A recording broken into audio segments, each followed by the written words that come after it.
Numéro de sécurité sociale, état civil, informations sur les mutuelles. Voici le genre de données personnelles dérobées lors de cette cyberattaque de grande ampleur. Selon la CNIL, 33 millions d'assurés sont concernés.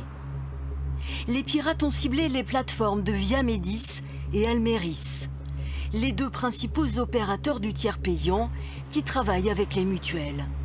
Ce sont ces opérateurs qu'interrogent les professionnels de santé pour savoir s'ils accordent ou non le tiers payant à un assuré. Un vol de données massif, mais les informations bancaires par exemple, n'auraient pas été dérobées. Les données que, semble-t-il, le pirate a pu voler, eh bien, ce ne sont que des noms, des prénoms et le numéro de sécurité sociale. Sans le numéro de téléphone et sans l'adresse mail, le pirate informatique ne pourra pas nous contacter pour tenter l'usurpation d'identité, la fraude, l'escroquerie. Maintenant, ce pirate informatique n'a-t-il volé que les informations qu'on nous explique? N'a-t-il pas été beaucoup plus loin? Les spécialistes recommandent la plus grande prudence. Soyez vigilants quand vous répondez à vos mails et à vos SMS. Il est possible que des fraudeurs essayent d'envoyer des messages parlant de remboursement de santé qui nécessitent des informations supplémentaires ou qui demandent des numéros de carte de crédit. La CNIL annonce qu'elle va mener des investigations pour comprendre comment un tel piratage a été possible.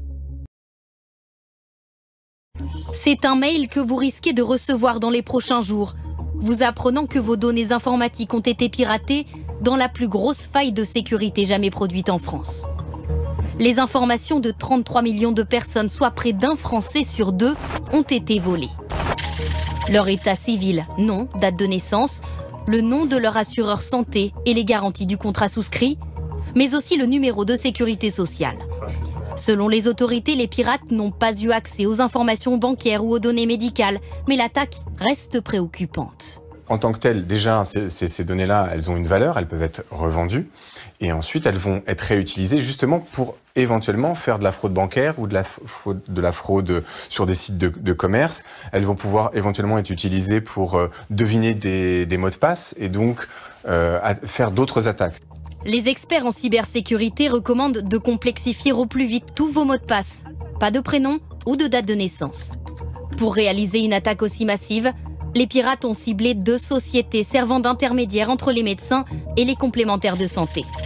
Si vous êtes concerné par l'attaque, votre complémentaire devra vous alerter par courriel par exemple, mais vigilance aux tentatives de fraude.